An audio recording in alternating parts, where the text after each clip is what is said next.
ও হাত এরকম এরকমের করেছে, কিন্তু সাঁতার জানি না, যাবো কি রে সাঁতারতে পারলি তো, আর দিনে মানে হলি তো যাওয়া যেত। রাজ্যে হাত এরকম এরকমের দাপাদাপি করেছে, কুমির তখন ভাষা ওরে এই জায়গাতে ধরে নিয়ে ওই মহিলা ওর মানুষজন, ওর মাও ছিল, আরো 2-3 মহিলা ছিল, চিনলেই না। আমি ওই দোকানে করছি কি কিরে, ওর মা ফতের মা চিনলে উঠলো কেন?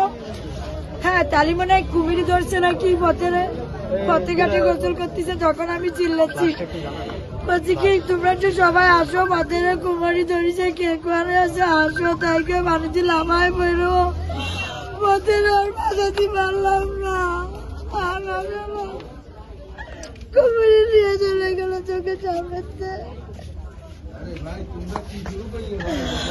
আর ভাবতেছি না ওর আজকাল যদি ধরতে পারতাম তাহলে অত মেলা দূরে চলে গেছে, কুমিরি নিয়ে আমরা আর বাঁচাতে পারিনি। মেয়েটারে আমি কাছে রাখতাম, আমার বাচ্চা আছে পুতনি একটা ছোট, একসাথে খেলতো সবসময়।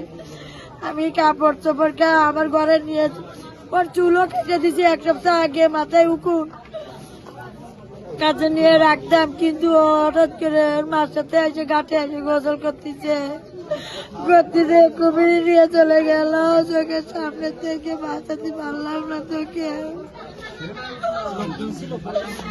ওর মা ছিল, 2 মহিলা ছিল, আর কেউ ছিল না।